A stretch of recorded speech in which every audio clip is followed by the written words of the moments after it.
subsídios. Lições Bíblicas Adultos. Bendito seja Deus e Pai de nosso Senhor Jesus Cristo. Eu quero cumprimentar a todos com a paz do Senhor Jesus. Nós estamos aqui outra vez para, nesta oportunidade, comentarmos a lição de número 4, da classe dos adultos. Estamos estudando duas personagens interessantes, e até a lição 6 estaremos falando sobre Ruth. Estamos estudando sobre Ruth e Esther. O título geral da nossa lição tem o título geral: O Deus que governa o mundo e cuida da família. São os ensinos divinos nos livros de Ruth e Esther para a nossa geração. Lembrando que o livro de Esther não contém o nome, a grafia do nome de Deus. Não tem o nome de Deus, ela não cita o nome de Deus, só os feitos. E nós vamos dar continuidade, tratando da lição de número 4, que será ministrada no próximo dia 28, e nós já vimos aí toda a narrativa inicial do livro de Ruth, a Moabita, e assim sucessivamente. Então, nessa lição 3, nós vimos também Ruth e Noemi entrelaçado pelo amor, e agora nós vamos ver o encontro de Ruth com Boaz. Então, o título da lição de número 4 é O Encontro de Ruth com Boaz. O texto áureo da nossa lição nos diz assim: O Senhor galardoe o teu feito e seja cumprido o teu galardão do Senhor, o teu galardão do Senhor, Deus de Israel, sobre cujas asas tu vieste a abrigar. Ruth capítulo 2, versículo número 12.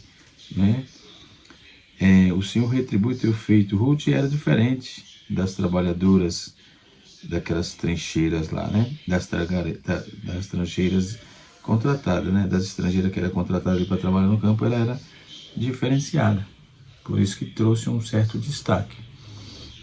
No livro de Ruth, que é o texto bíblico em classe, no capítulo 2, verso de número 4, verso de número 1 a 4, depois verso 11 até o verso 14, nos diz assim, do verso 11, 12, 13, 11, 12, 14.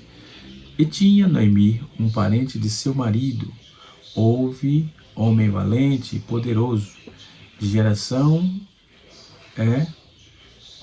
de Elimeleque, e era o seu nome Boaz. E Ruth, a Moabita, disse: Deixa-me ir ao campo e apanharei espiga, atrás daquele cujos os olhos eu achar graça. E ela disse: Vai, minha filha. Versículo 3. E foi, pois, e chegou e apanhar espigas no campo, após os segadores, e caiu-lhe em sorte uma parte do campo de Boaz, que era da geração de Elimeleque. E eis que Boaz veio de Belém e disse aos segadores: O Senhor esteja convosco. E disseram-lhes eles: O Senhor te abençoe. Versículo número 11. E respondeu Boaz e disse-lhe: Bem se me contou quando fizeste a tua sogra, depois da morte do teu marido, deixaste aqui o teu pai e a tua mãe, e a terra onde nasceste, e vieste para um campo que dantes não conheceste. E o Senhor galardoe teu feito, e seja cumprido o teu galardão. Então, quem disse isso foi Boaz, o Deus de Israel, cujas asas te vieste a abrigar. E sendo já hora de comer, disse-lhe Boaz: Achega-te aqui e come pão e molha o teu bocado no vinagre. E ela se assentou ao lado dos segadores.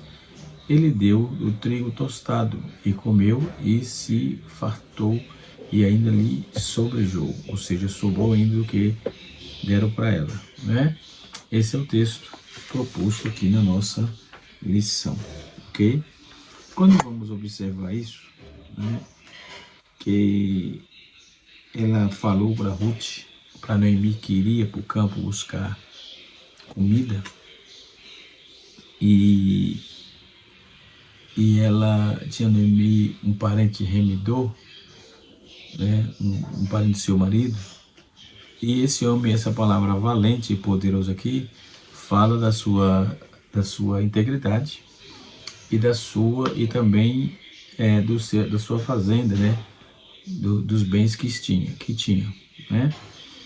Então nós podemos observar que o verdadeiro e puro modelo dentro da bondade de servir uns aos outros de coração, confiando na fidelidade e justiça de Deus, né? Podemos observar no tópicos, nós temos, a revista dividida em tópicos, em 3 tópicos. Tópico 1, Boaz, o remidor. Tópico número 2, o caminho de Boaz para com Ruth, o carinho de Boaz para com Ruth. E o verso de número 3, e o tópico de número 3 nos diz a colheita de Ruth e a sua sobrevivência. Então podemos observar que Ruth, ela foi corajosa a priori, né? Ela renunciou à sua terra, até a sua parentela, renunciou o passado para viver o seu presente. Isso é que se resume, né, essa busca de Ruth. Então, diz a Bíblia que esse parente no hebraico quer dizer moda, né, que era uma palavra somente usada só nesse texto, né, a mesma tem a raiz de irmã, né, Ruth 3:2, Provérbios 7:4, ok? Então a palavra hebraica relacionada a Meiudá é uma pessoa é possível vocalização da palavra usada dentro do texto, né? Meiudá, né? É um vocábulo dentro do sentido muito amplo, né? Podendo indicar também um tipo de parentesco ou mesmo de amizade íntima, conforme está em 2 Reis, capítulo número 10, versículo 11, e Salmos 31, verso de número 12. O parente de Noemi era um homem poderoso, um homem abastado, um agricultor, né? A descrição utilizada para se referir ao poder militar, que talvez Boaz tivesse a sua própria milícia, a fim de proteger seus bens, não é? Desse modo, Boaz tinha capacidade de redimir, e isso muito mais do que redimir isso e muito mais do que necessário, porque tornava aí um tipo de Cristo, né? O Redentor. Então Ruth, por sua vez, é um tipo da igreja redimida, cuja redenção resulta na abundância das bênçãos de Deus, tá? Então podemos observar, Boaz era um parente rico, poderoso, também honrado. Essa questão de valência aqui fala da honra, né? Homem de boa reputação, generoso, sensível com as necessidades alheias, né? O idioma diz poderoso na lei espiritual, o idioma aqui hebraico, posteriormente, dentro desse sentido, de honroso, dá o adjetivo de poderoso. E nos Targums, por exemplo, nós vamos encontrar, diz aqui, poderoso na lei, ou seja, espiritualizando assim o texto, nos Targums, ok? Não é isso que a palavra significa. As tradições judaicas indicam que Boaz foi Ibsa, um dos juízes de Israel. Isso é a tradição judaica que indica, né, quem foi Boaz. Isso foi Ibsa, né, em Juízes capítulo 1, versículo 2 e versículo 8. Né? Mas isso é extremamente um negócio fantasioso, não se tem... a Bíblia não norteia isso, só que estudando a gente vai achando essas pérolas, né, que nos traz curiosidade em saber, nos traz curiosidade em se aprofundar um pouco mais. Alguns estudiosos pensam que o pai de Boaz era irmão de Elimeleque, então, e também outros estudiosos ainda imaginam outros graus de parentesco, mas tudo não passa de conjectura, ok? Não passa de conjectura. O artigo sobre Boaz está dentro do contexto bíblico, né? E nós vamos ver isso em Ruth, capítulo 4, versículo 18 a seguir. né? Ela falou com Noemi: eu irei apanhar espiga, eu apanharei espiga. No hebraico aqui tem um verbo geral, que é apanhar, colher, é usado aí para juntar pedra, conforme Gênesis 31, versículo 46. Né? Um dinheiro, por exemplo, em Gênesis 47, quando um termo é aplicado ao grão de fruto, grãos e frutos, então o verbo assume o sentido técnico de espigas, né? Então, uma atividade permitida aos pobres, cujo único sustento pendia dessa lei da espiga. Isso está pautado em Deuteronômio capítulo 24, verso número 19 a 21. Deuteronômio capítulo 24, tem aí a chamada lei da espiga, quando é o primeiro incidente bíblico nessa lei, né?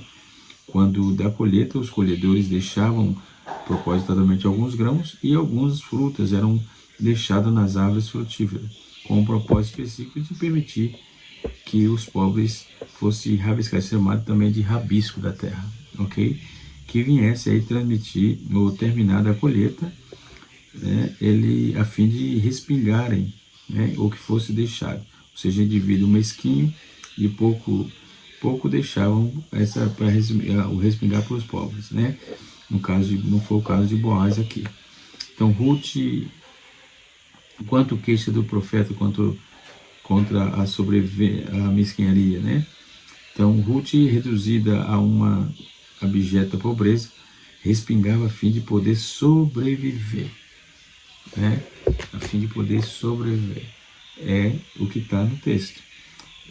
No versículo 2, nós vamos ver assim a frase: me favorecer. Versículo 2: Ruth, a Moabita, disse a Noemi: deixa-me ir ao campo, apanharei espigas, atrás daquele cujo os olhos eu achar graça.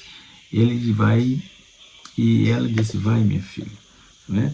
Alguns estudiosos pensam que a ideia de favorecimento aqui estava ligada à noção de ter bastante para comer.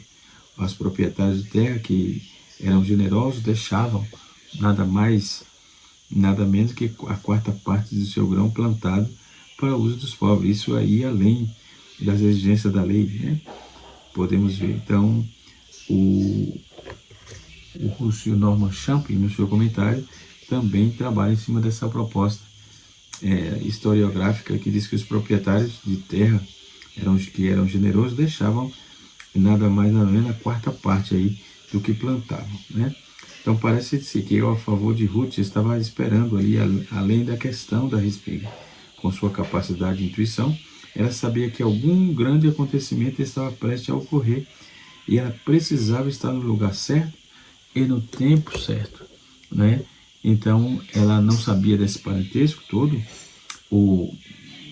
não sabia, ou seja, dessa provisão, aliás, parentesco não, da provisão de Deus dentro do seu contexto, mas Deus providenciou tudo para ela, consequentemente também para Ruth, para Noemi, haja vista que ela alcançou tudo isso por causa de Noemi. Antes de Noemi, que antes, por ignorância, tinha procurado impedir o propósito divino, ou seja, querendo que ela repatriar ela para sua casa, para Moab, né? Ruth vinha de Belém da Judéia para agora cooperar plenamente, dando à nora constrangimento de espinga e cevada. Em pequenos informes nós vamos revelar que a sogra exercia uma autoridade, né, sobre a sua nora, mesmo depois da morte do marido. Então Ruth estava somente sendo cortês, permitindo que sua sogra exercesse sobre certo controle sobre a sua vida, né? E ela se foi. O versículo diz que ela foi encorajada aí, e é encorajada por todos os cantos que olham, né, para Deus, esperando. Ela olhava, a visão que ela tinha era a visão que Deus poderia fazer alguma coisa, Deus dos judeus, né? Haja visto que ela tinha confessado, quando ela disse: teu Deus é o meu Deus, né? E nós vamos ver de quem é esta moça. Essa pergunta é uma pergunta contundente. O poder de Deus estava sobre essa pergunta, né? Como Boaz precisava encontrar-se com Ruth. E quando ele veio inspecionar o que estava indo, como estava indo a colheita, acabou ficando impressionado pela bela jovem, né, que estava ali a respingar, né, os grãos na sua propriedade. Por certo, ela não parecia com alguma daquelas mulheres que tinha 12 crianças para alimentar, né, envelhecida, não parecia com mulheres envelhecidas, com mulher que parecia que já tinha 12 filhos, né, e estava já ficando carcunda, no caso, isso na visão crítica da situação, né, mas não era o caso de Ruth. Então ela parecia bem, estar bem gostando de estar respingando. Eu venho mais percebendo que a dona de casa de nada precisava exercer autoridade sobre os colhedores, em lugar da espera, pela misericórdia ajudadora deles, né? Houve também a saudação formal entre Boaz e seus trabalhadores, e Yahvé seja convosco, mas aos olhos de Boaz acabaram fixando na jovem Ruth. Era uma jovem de ótima aparência, parecia inteiramente descolada, né? Então o que ela estaria fazendo ali? A respingar. Quem seria ela? Quem seria ela? Boaz pergunta, que não se podia acreditar que os seus olhos lhe mostrassem imediatamente, buscou informação sobre ela, né? E no 8º versículo nós vamos ver que ela fez um arranjo imediato para não perder, ele fez um arranjo imediato para não perder aquela moça. Ela queria continuar com os olhos sobre ela e que isso sucederia dali para frente, né? Então, esta moça é moabita, essa foi a resposta, né? Essa moça é moabita. Não na casa de Ruth, de Noemi, na casa de Ruth, esse residindo, estava residindo nas palhoças que havia no campo. Então Ruth não ia e voltava até a casa de Noemi, mas ela mantinha-se ocupada em seu mistério de respingar. Ela estava sempre focada naquilo lá, ok? O tópico de número 1, conforme vamos ver aqui, né, na nossa revista, diz assim: Boaz, o remidor, o homem próspero, conforme já disse, né? Ruth nos apresenta Boaz, um homem valente, poderoso, de geração de Eli. O termo valente e poderoso refere-se ao caráter íntegro, como eu já disse também, né? E a inteligência de Boaz, além de seu poder econômico, né? Um grande produtor rural, Boaz tinha plantação de cevada, de trigo e muitos trabalhadores a seu serviço, né? Reunia qualificações e condições para cumprir o papel de remidor, ou, por que não dizer, Goel ou Levi. A expressão de geração de Elimeleque não nos permite saber o grau de parentesco entre Boaz e o marido de Noemi, que era Elimeleque, que foi Elimeleque. Segundo a tradição rabínica, era sobrinho, como parente próximo, poderia ser o Goel, né? Então, ou seja, o resgatador da terra que o falecido havia vendido, como porém poderia cumprir costume antigo, né? Então, vimos que ele usou a lei do levirato, eram das duas prescrições distintas e contidas na lei de Moisés. Então, o resgatador previa que quando o israelita ficasse pobre ou precisasse de vender as suas terras, o seu parente mais próximo tinha o dever de comprá-lo, ou de comprá-las também, e de volta restituir também. Se o hebreu fosse comprado como escravo ou como estrangeiro, um parente tinha o dever de resgatá-lo. Nós vamos ver isso no capítulo 25, versículo 25 a 28 do livro de Levítico capítulo 40, e o versículo 47 a 59 também do capítulo 25. Né? Já a lei do levirato previa que o irmão cunhado, que é o Levi, se casasse com a viúva e suscitasse descendência, né? Tudo indica que essa prática foi ampliada, né? Seguindo aí uma ordem de parentesco mais abrangente, né? Semelhante ao do resgatador. No caso de Boaz, havia um remidor mais chegado que ele, né? Então, temor e respeito, a saudação de Boaz e a seus empregados demonstra que ele temia Deus e invocava a Yahvé, né? O Senhor seja convosco, conforme ele disse. Então, dirige a todos os seguidores, indica aí também a todos os segadores, aliás, indica que ele também tinha o seu respeito por aqueles trabalhadores. Os empregados lhe retribuíam uma saudação também amistosa, piedosa. O Senhor te abençoe. Ruth, capítulo 2, verso 4. Não é? Então, nós podemos observar que há uma reciprocidade em cima disso aqui. Né? Os patrões e empregados devem se tratar com mútua consideração. Né? Boaz, os heróis mais fáceis de se admirar, ele raramente percebe seus instantes de heroísmo, né? Então podemos ver que ele era bem generoso, e esse era Boaz. Nós observamos também que quando ela foi, o objetivo dela, de Ruth, foi sair para colher campo, mas ela tinha algo a mais, né? Ela estava diante de uma nova vida, de um novo recomeço. Então nós vimos quando foi buscar alimento, né? Chegando para respingar no campo. E naquela época Israel, quando ela fez a colheita, os trabalhadores não colhiam as espingas das beiras das lavouras, né? Aqueles que caíssem no chão, eles seria aquilo para os pobres, conforme eu também já disse, e para os estrangeiros, né? Então eram também aqueles que vinham de outra terra. Então o estrangeiro é que vinha de outra terra e não pertencia aos judeus. Como Ruth vinha de terra de Moab, né? Isto era uma ordem do Senhor, e Deus que é amor e misericordioso. Então essa lei está em Levítico 23, versículo 22, né? E o dono do campo onde Ruth estava colhendo espiga era Boaz. Ele percebeu toda a diferença, procurou saber, né? E os segadores, os homens que trabalhavam no campo, deram um bom testemunho da moça, dizendo: esta moça é nora de Noemi. E ele voltou aos campos de Moab, né? Ela estava trabalhando desde a manhã até agora. Vejam só a perspectiva, né? Então Ruth precisava trabalhar, buscar alimento, e não teve preguiça de ir ao campo. Então ela teve renúncia, ela tomou decisão importante, né? Isso está intrinsecamente ligado no texto e na nossa lição. O tópico número 2 fala do carinho de Boaz para com Ruth. A pureza não excluiu a ternura, né? Logo que chegou ao campo, Boaz notou a presença de uma moça diferente entre os que colhia espiga. Informado de que era Ruth, dirigiu-se a ela de forma carinhosa, chamando-a de filha.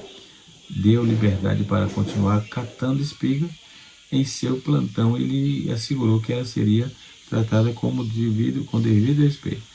Não dei ordem aos moços que te não toque. Pronto, já estava resguardada. Capítulo 2, verso 9.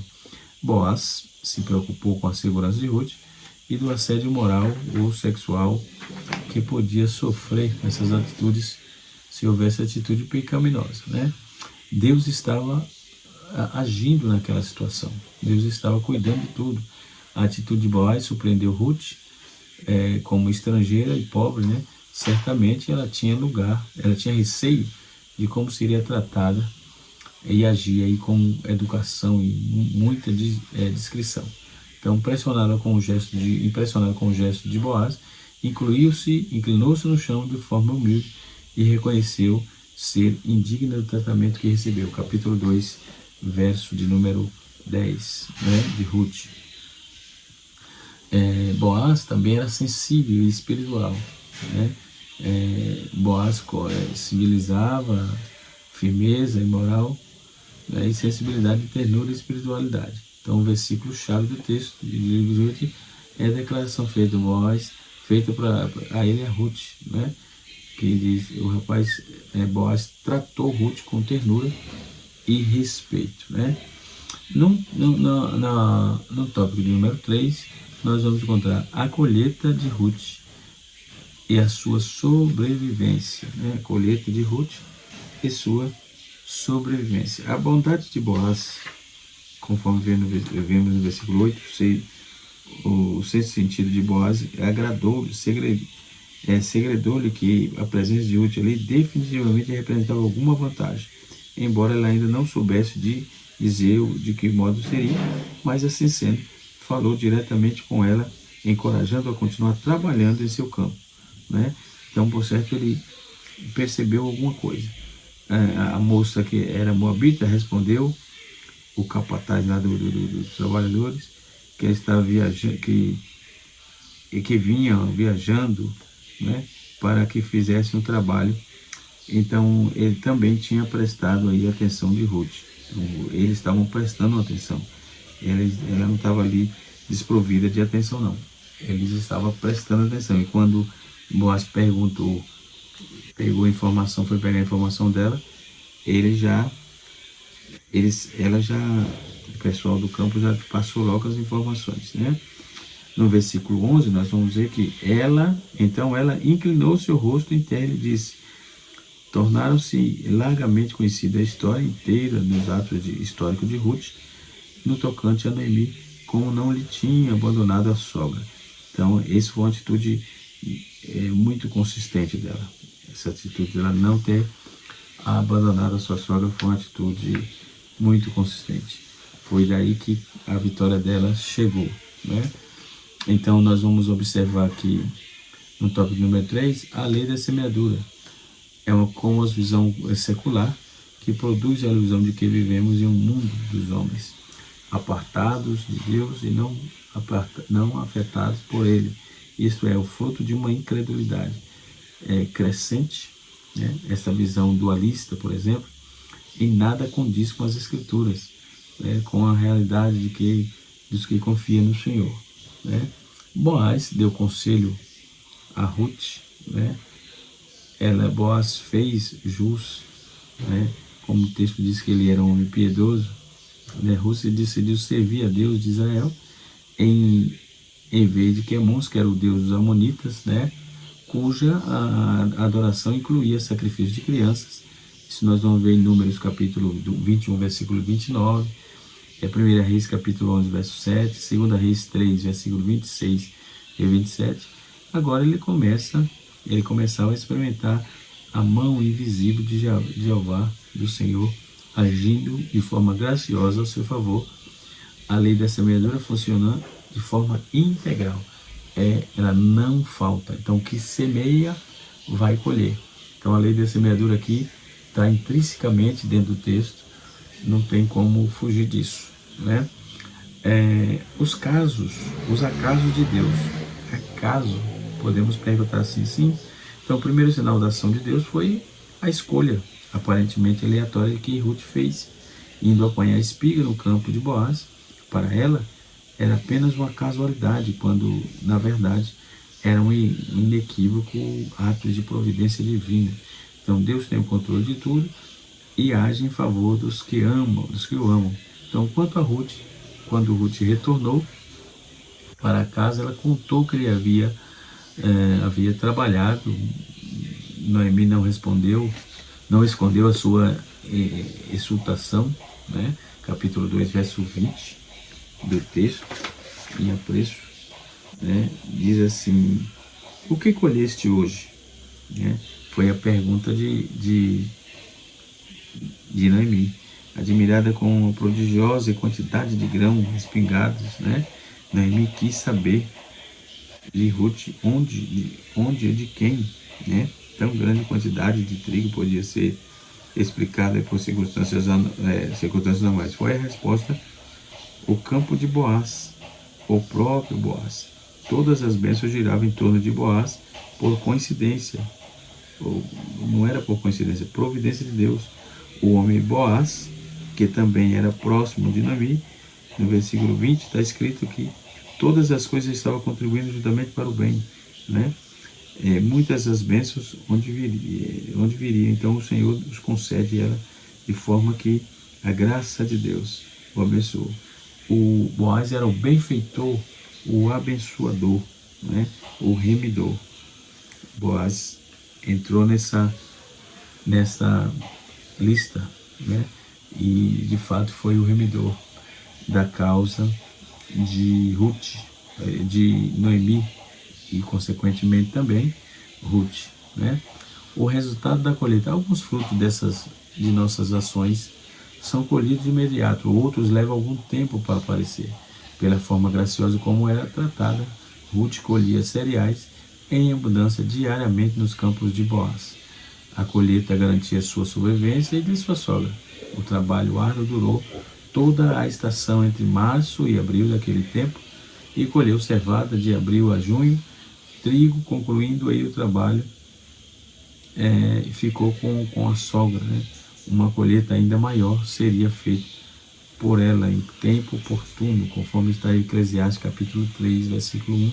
Nosso Deus trabalha aí por aqueles que nele esperam. Isaías capítulo 64, verso de número 4. Podemos ver então toda a providência de Deus nesse encontro que marcou a história daquela moça e também de Noemi. Que Deus em Cristo nos abençoe, que o Senhor Deus continue nos ajudando e dando-nos graça para continuar trabalhando para a obra do Senhor, para a obra e na obra do Senhor. Deus abençoe a todos, em nome de Jesus. Canal Rascunho DVD, ensinando para transformar vidas.